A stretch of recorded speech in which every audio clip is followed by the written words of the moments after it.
Hello everybody, Animation Trainer here, and today we're going to talk about the wildlife, aka Robinson Crusoe. So, this was my least anticipated animated film of this year, and, well, actually, no, Norm was, but this is for when I did my opinion on the rest of the movies of this year, this was the one I had the least hopes for. I mean, the trailer looked awful. But after watching the actual movie, it's not as bad as I thought it would be. But was it still bad? Yeah, it definitely was. But was it like intolerable? Not really. I mean, this film you could definitely sit through, but it's still not very good. It's still not a good movie overall. I mean, the film is just uninteresting throughout the entire way through, and the film feels like nothing gets accomplished. And this is the shortest 90 minutes I've ever had with the film, and it's actually not because I enjoyed it, because normally time goes fast when you're having fun, but no, it's not because I enjoyed it. It's because of how much nothing gets accomplished. I mean, all it really is alright. The beginning is pretty much them meeting with Crusoe. At first thinking that, oh, he's a bad guy, and then they get along with him, and then they do a couple random things like get along more and build a shelter, and then the final battle with the cats. That's really it. Not much is accomplished at all. And it feels like nothing happens. Like, this film feels like nothing at all. Then the animation just looks bad, and you could tell that it's low budget. And at first, I believed that they were gonna make this straight to DVD or something like that. The animation looks bad. I mean, some character designs do look nice. Like, Matt looks decent, although it does look like they cut him straight from Rio too. And then the humans look, I guess, okay.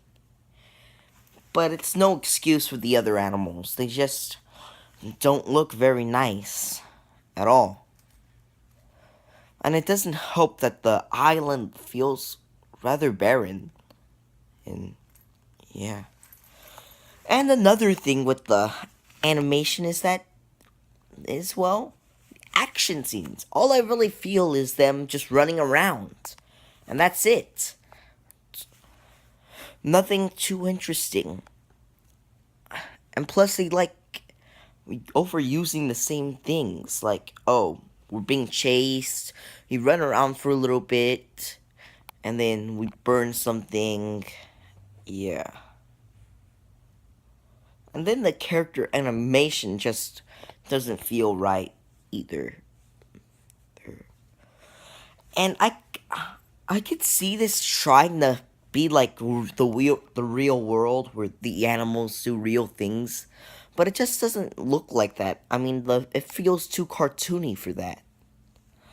And the characters are pretty bland. I mean, the only animal that we actually get to know sort of is Matt.